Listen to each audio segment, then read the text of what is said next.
Now, is known for bringing together all kinds of emotions into a match. The joy of winning, the pain of an upset, the adrenaline rush after a whistle blows at the start of a match, the love and bond shared by teammates or even opponents. Everyone who has played a sport will have a set of memories that they will always go back to. The first wicket, that first goal, the first medal, or the first loss.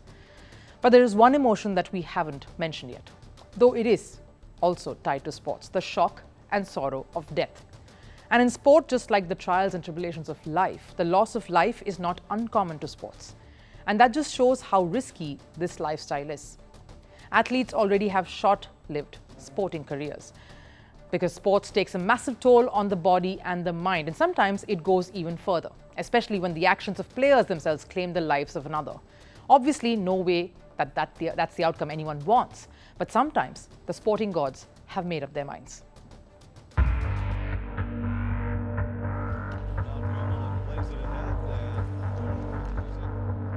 Adam Johnson, an ice hockey player, died in a match on Saturday.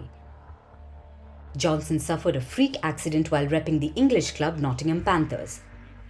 The tragic death happened when Johnson was slashed in the throat by the blade of opponent Matt Petgrave's skate. Johnson collapsed in the middle of the rink. He was rushed to a nearby hospital, but doctors failed to revive him. The incident has shook fans worldwide, particularly in the hockey community. Tributes for the 29-year-old Johnson poured in. But soon, things turned ugly for Matt Petgrave. People accused him of foul play, of raising his leg above the approved height.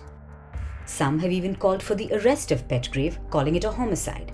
Such comments have sparked heated debate about safety in sports.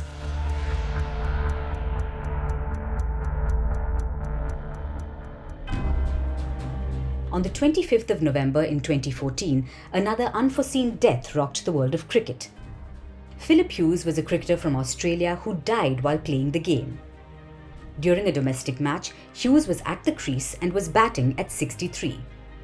That's when he was struck in the neck just beneath his helmet with a cricket ball. Hughes had misjudged a bouncer as he attempted a hook shot.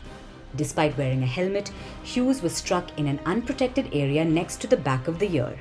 He collapsed instantly and was rushed to the hospital. Hughes underwent surgery but slipped into a coma. 2 days later, he succumbed to his injuries. That too, just 3 days before he would have celebrated his 26th birthday. Almost 6 months later, Cricket Australia announced an independent review into Hughes' death. The final verdict was that Hughes died from a misjudged shot. The investigating body ruled that neither the bowler nor the umpires were at fault.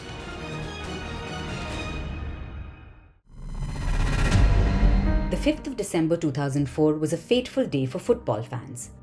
Brazilian forward Cristiano Junior was playing for an Indian club, Dempo, when he died on the field. At that time, Cristiano Junior was one of the highest paid footballers in India and had a massive fan following.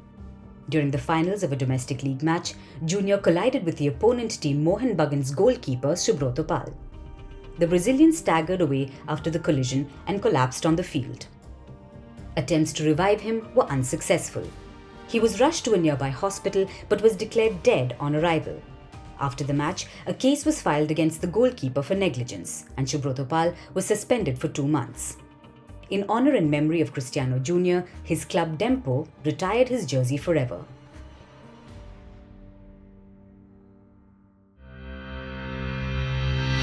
Motorsports are considered to be some of the riskiest, if not the most riskiest, professions.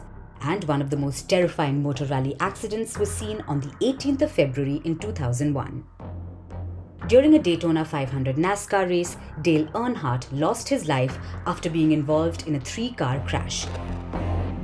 He collided with his opponents on a turn, lost control, and hit the outside safety wall head-on. Earnhardt was rushed to the hospital but was announced dead on arrival. An autopsy revealed that Earnhardt had fractured his skull in the accident, which caused the death. Further investigations showed that had it not been for a seatbelt failure, Earnhardt would have had a higher chance of surviving the crash.